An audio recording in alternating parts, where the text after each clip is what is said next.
box out in front to give their partner a target to land the baseball into.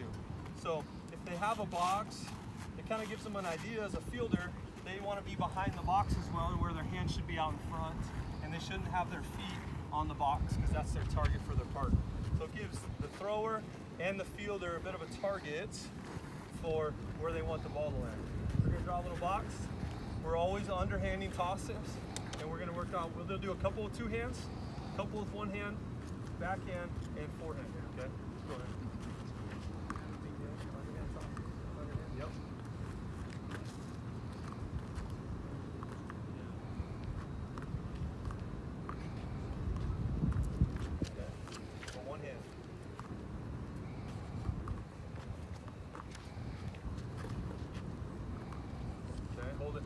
The biggest thing we see with younger guys is their glove position, and so the one-hand tennis ball short hop drill is kind of like the tell-all. It shows all the mistakes on their glove hand position. A lot of times what we see, because they hear it at a young age, is get your glove on the ground, get your glove on the ground, get your glove on the ground. Well, they get used to putting the back of their hand on the ground. And the problem is now their palm's in the air for a ground ball that's coming this way. So their hands aren't set up in a position to stop the baseball in the first place.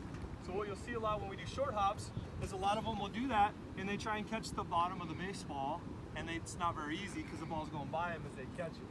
So we like to talk about keeping our fingers on the ground as much as possible.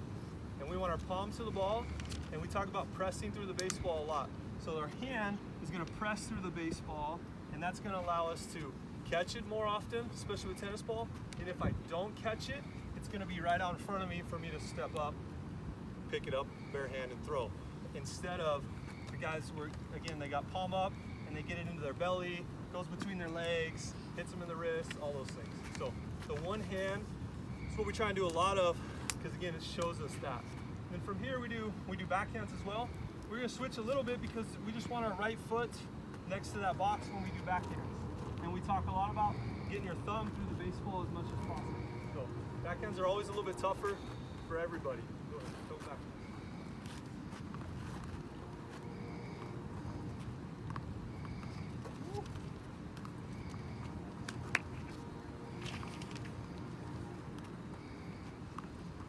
Okay, switch, put the left foot, we'll go forehand.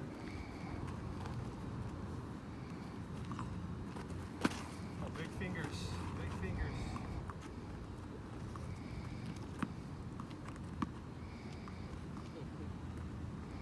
So this is one of those things, this is one of those things I always talk to my high school guys about, and this is, it's kind of a trend that started the last, I don't know, 5 to 8 years, I think. Is the way they put their glove on. A lot of guys put their glove 2 fingers in the pinky. We've seen that a lot. Okay. Other guys put it just all 5 like normal. Okay. When I was growing up, there was no 2 in the pinky. It was just you just put your hand in the glove normal. But what it allows you to do is keep your fingers big as you catch ground balls. Now a lot of these guys, because you see the big leaguers do it, they put 2 fingers in the pinky, and now they got this little lobster claw that they catch the ball with. One, it keeps their finger out of the way so they don't get boo-boos. Okay. But when we do this drill, a lot of them, they do it still like they have their glove on, and they have little lobster claws and they can't catch the baseball very well. So it just kind of shows them we try and, you know, it's one of those things where they like to do it, it's comfortable, okay, but I would encourage them to make 5 fingers and keep their fingers big as much as possible when we do these. Okay. So that's kind of our tennis balls. And then we'll progress from there into baseballs in their glove. Okay. We'll go a couple, just go 3, 2 hand, 1 hand, backhand, forehand, 3 each. Okay. Throw it a little bit harder as we get a baseball in our glove.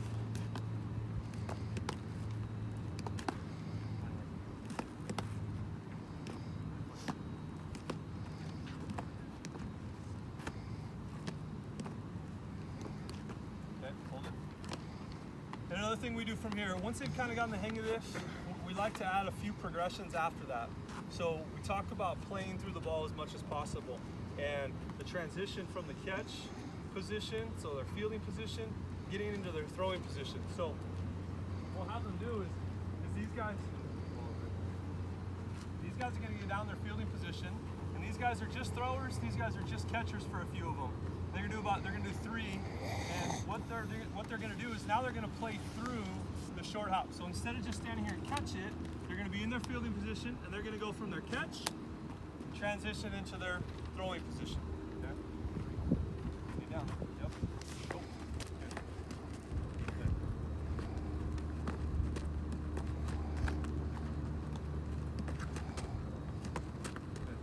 Okay. Then switch.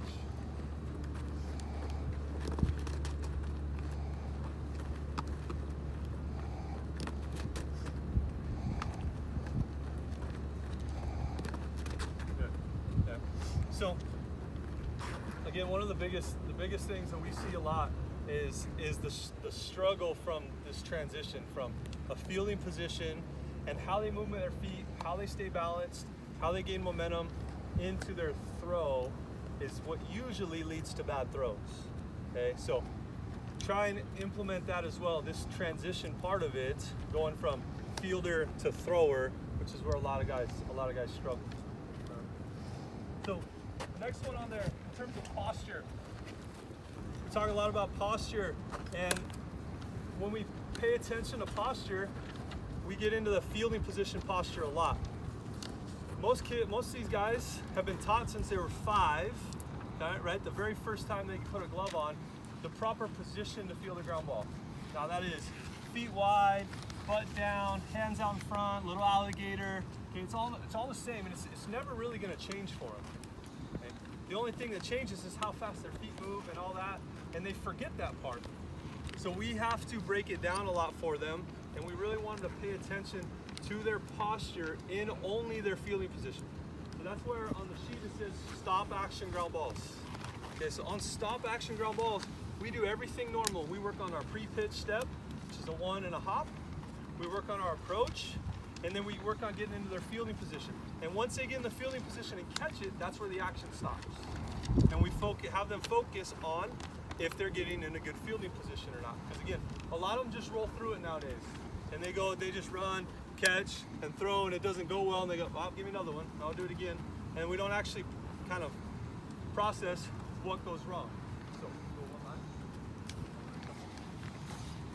So, again, there's another progression. We usually start with rolling, then I'll hit a few from a little bit further, and then I'll back up a little bit further so they get, again, a little more timing down, a little more rhythm, but working into that stop action. So they're just going to go through their process, their approach, fielding position, they're going to catch and hold it for 3 seconds.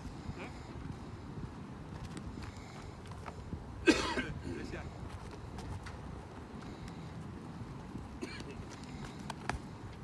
Good.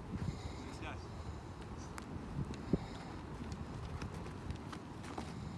Stay down in there. Stay balanced.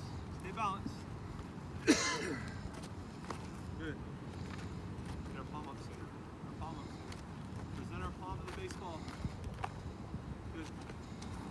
So again, this allows them to self-assess, and they can check themselves whether or not they're getting in that fielding position that they know.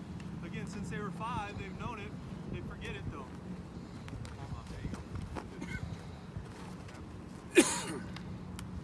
So again, trying to chop it up a little bit, break it down, going from things like that. So again, that posture we're really looking for in that fielding position is a wide base, butt down. We should have our butt almost even to our knees. It allows us to have a flat back, and it forces our hands out in front. Again, a common mistake for a lot of kids is their butt never gets down. What we show them is position that their hands are when their butt is high.